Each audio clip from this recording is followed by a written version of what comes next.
రాజయ్య గారు విఠల్ సార్ చెప్పండి. అమ్మా గుడ్ మార్నింగ్ అమ్మా. మీకు అక్కడ ఇద్దరు బ్రదర్స్ బాలరాజ్ గారికి కైలాష్ గారికి హెచ్ఎంటీవీ వీక్షకులు గుడ్ మార్నింగ్ తెలియజేస్తూ నిజానికి మంచి చర్చ పెట్టారమ్మా. హెచ్ఎంటీవీ అభినందనలు. ఎందుకంటే చాలా ప్రధానమైనటువంటి సమస్య. మిగతా ఏ సమస్యనైనా సరే తక్కువ చేయొచ్చు, విస్మరించవచ్చు, కానీ రైతు సమస్య అనేది అత్యంత ప్రధానమైనది. పొద్దున్న లేచి మనం ఇక్కడ అన్నం తింటున్నాం అంటే అది రైతు యొక్క మనం వేసినటువంటి ఒక మన కళ్ళెంలో పెట్టినటువంటి ప్రసాదమే అనుకోవాలి. దేశమైన ప్రపంచమైన రైతు ఏడ్చిన రాజ్యం ఆ రాజ్యం నిలబడదాం. అదేవిధంగా మన తెలంగాణలో కూడా సామెత ఉంది, ఎద్దేడిస్తే వ్యవసాయం పోతుంది, రైతు వేస్తే రాజ్యం పోతుంది అనేది. సో ఇవాళ మోడర్నైజేషన్ లో ఎద్దేడ్చిన వ్యవసాయం పోయే పరిస్థితి లేదు, బట్ రైతు ఏడిస్తే మాత్రం ఆ రాజ్యమే ఆ దేశమే దెబ్బతినే అవకాశం ఉంది. ఇవాళ పార్టీలకు అతీతంగా తప్పనిసరిగా ఈ సమస్యని పరిష్కరించడానికి అధికారంలో కాంగ్రెస్ పార్టీ ఉంది కాబట్టి రేవంత్ రెడ్డి గారి నాయకత్వంలో తక్షణ చర్యలు తీసుకోవాల్సినటువంటి బాధ్యత ఈ ప్రభుత్వం పైన ఉంది. భారతీయ జనతా పార్టీ ఎంతవరకు అంటే కేంద్ర ప్రభుత్వం మిల్లింగ్ అయిన తర్వాత ధాన్యాన్ని కొనే బియ్యాన్ని కొనే ఒక అధికారం కేంద్ర ప్రభుత్వానికి ఉంటే దానికి సంబంధించినటువంటి డబ్బు వెంటనే చెల్లిస్తారు.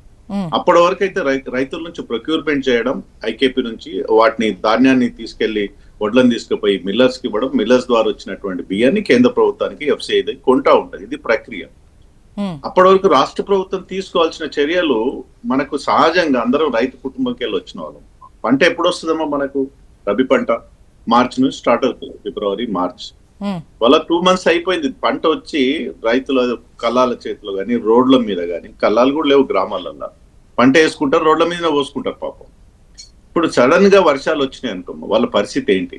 ఇప్పటి వరకు నాకు తెలిసి 50% కూడా ప్రొక్యూర్మెంట్ అయినట్టుగా నాకు ఉంది సమాచారం. మరి ఇప్పుడు జూన్ వస్తుంది, రోణి కార్తీ ఉంది, రేపు మృగశిర వస్తుంది. ఒకవేళ వర్షాలు ప్రారంభమైతే మళ్ళీ కొత్త పంట వేసుకోవాల్సినటువంటి పరిస్థితుల్లో ఇంకా ఈ ధాన్యాన్ని అమ్ముకొని వచ్చిన డబ్బుల కోసం తిరిగే పరిస్థితి రైతుకి ఎందుకమ్మా? ముఖ్యమంత్రి గారు ఇది చాలా సీరియస్ ఇష్యూగా ముఖ్యమంత్రి గారికి సమీక్ష చేసి ఎప్పటికప్పుడు ఆదేశాలు ఇచ్చి మరి మంత్రులనా, ఎమ్మెల్యేలనా, అధికారుల ప్రోద్బలం చేయాల్సినటువంటి అవసరం ఉండే. ఎందుకు నెగ్లెక్ట్ చేశారో తెలియదు. ఇవాళ భారతీయ జనతా పార్టీ గత 3 రోజులుగా మా ప్రజాప్రతినిధులు, ఎమ్మెల్యేలు కావచ్చు, మంత్రులు, ఎంపీలు కావచ్చు, 3 రోజులుగా రైతు గోసా బీజేపీ భరోసా పేరు మీద ఇటు వికారాబాద్ నుంచి ప్రారంభించి ఇటు గజ్వేల్ నుంచి ఇటు హన్మకొండ నుంచి కాటారం దాకా, మంతని దాకా ఇవాళ యాత్ర చేస్తా ఉన్నారు. ఎందుకంటే రైతుకు ఒక భరోసా ఇవ్వడానికి, ప్రభుత్వం పైన ఒత్తిడి తీసుకురావడానికి. ఇప్పటికైనా రాష్ట్ర ప్రభుత్వం వెనువెంటనే, చాలా సమస్యలు ఉన్నాయమ్మా రైతుకు, అసలు తలుచుకుంటే దుఃఖం వస్తుంది. నేనైతే నా వ్యవసాయం వదిలేసేసి పాపం కౌలు రైతులకు ఇచ్చుకున్నాం. ఎందుకంటే రైతుకి సరే వెనకటికి అనేది వ్యవసాయం దండగాని, కానీ దండగా కాదు, వ్యవసాయమే దండగ పండుకుంటే మరి మనం తినే తిండి ఎక్కడికి వెళ్ళి వస్తుంది? ఇవాళ ప్రపంచంలో మనం అన్ని ఇంపోర్ట్ చేసుకోలేం కదా, మనం ఎక్స్పోర్ట్ చేసే పరిస్థితులు ఉన్నాం. వ్యవసాయాన్ని ఆదుకోవాల్సినటువంటి బాధ్యత, ప్రధానమైనటువంటి బాధ్యత ప్రభుత్వం పైన ఉంది. దాన్ని ఆదుకోవాలి, రైతును ఆదుకోవాలి ముఖ్యంగా. అంటే విఠల్ సార్, కేంద్రం నుంచి ఇంత కొంటాము అనేటువంటి క్లారిటీ రాక, ఈవెన్ మన దగ్గర కూడా పంట అనుకున్న దానికన్నా మంచి దిగుబడి వచ్చింది అని అంటున్నారు. ఆల్రెడీ ఇంత కొనాలి అని రిక్వజిషన్ కూడా వీళ్ళు పంపారు. బట్ ముందు ఒక 30 లక్షల మెట్రిక్ టన్నులు కొంటామన్నారు, మళ్ళీ రాస్తే మళ్ళీ ఒక 14 లక్షల మెట్రిక్ టన్నులు కొంటామన్నారు, మళ్ళీ మొన్న రాస్తే ఇప్పుడు మొన్న ఉత్తమ్ కుమార్ గారు 8 లక్షల మెట్రిక్ టన్నులు మళ్ళీ కొనాలని మళ్ళీ రాసినట్టున్నారు. అంటే కేంద్ర ప్రభుత్వం నుంచి అమ్మా ఎవ్రీ ఇయర్ 10% నుంచి 15% ఒకసారి రాష్ట్ర ప్రభుత్వం కోరితే పెంచుతుంది కోట. మేము ఈ సంవత్సరం ఈ తెలంగాణ నుంచి కొంటామని గత సంవత్సరం కన్నా 10% యాడ్ చేసి చెప్తారు. ఒకవేళ పంట పెరిగితే ఏంటంటే రాష్ట్ర ప్రభుత్వం ప్రత్యామ్నాయం చూసుకోవాలి.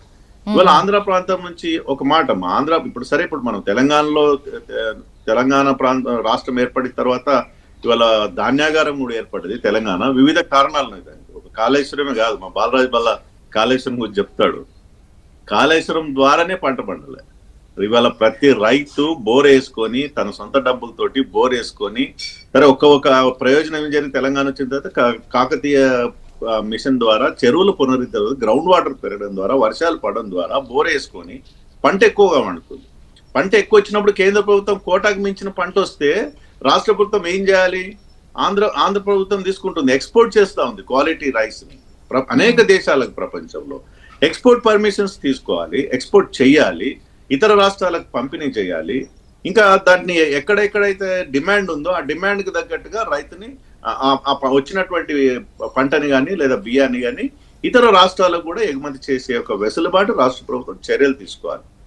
నాకున్న సమాచారం ఏంటో దురదృష్టం ఈ మాట చెప్పాలంటే, ఫుడ్ కార్పొరేషన్ మన ఏదైతే సివిల్ సప్లై కార్పొరేషన్ ఉందో వేల కోట్ల రూపాయల నష్టాల్లో ఉంది.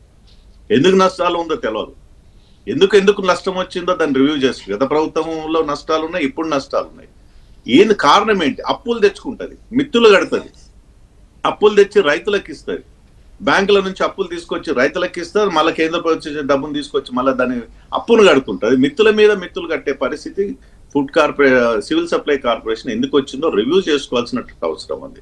ఇది చాలా చాలా సీరియస్ అంశం, ప్రధాన అంశం. ముఖ్యమంత్రి గారు ఇవాళ మరి అఖిలపక్ష సమావేశం పెడతారా, లేదా కేబినెట్ మీటింగ్ పెడతారా, అధికారుల మీటింగ్ పెడతారా? సరే, ఇన్ఫ్రాస్ట్రక్చర్ లేదు, దీర్ఘకాలిక చర్యలు చాలా ఉన్నాయి. ప్రతి గ్రామానికి ఒక గోడౌన్ రావాలమ్మా. ఇప్పుడు రైతులు మనం మాట్లాడుతున్నారు, ఎక్కడ పంట రోడ్ల మీద పంట పెట్టుకోవాలా? ఇండ్లు చిన్న చిన్న ఇండ్లు, కొన్ని రేకుల ఇండ్లు ఉంటాయి, కొన్ని పక్కా ఇండ్లు ఉంటాయి, కొన్ని బూరి గుడిసెలు, ఇండ్లలో పెట్టుకునే ధాన్యం పరిస్థితి లేదు. ఎక్కడెక్కడ పంట ఎక్కువ వస్తుందో ఆయా గ్రామాల్లో, మండలానికి ఒకటి కూడా గోడౌన్ లేదు మనకు. ఆయా గ్రామాల్లో ఇంతకుముందు ఒక కాలర్ మాట్లాడినప్పుడు కూడా రైతులు కూడా దీని పట్ల అవేర్నెస్ తో ఉండాలి.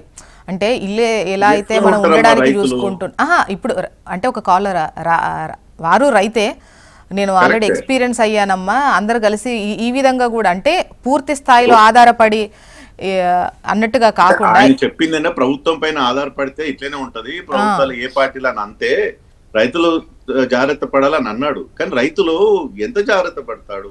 ప్రభుత్వం ఇన్ని లక్షలు 3 లక్షల కోట్ల రూపాయల బడ్జెట్ మనది. ఒక గ్రామంలో గోడౌన్ కట్టలేమమ్మా. ప్రతి గ్రామంలో గోడౌన్ కడితే ఆ పంటను తీసుకుపోయి ఆ గోడౌన్లో దాచుకుంటారు, ఎవరికి వాళ్ళు. ధర వచ్చినప్పుడు అమ్ముకుంటారు. రోడ్ల మీద పోయడం ఏంటి? రోడ్ల మీద పోస్తే ఇవాళ జూన్లో వర్షాలు వస్తే పరిస్థితి ఏంటి?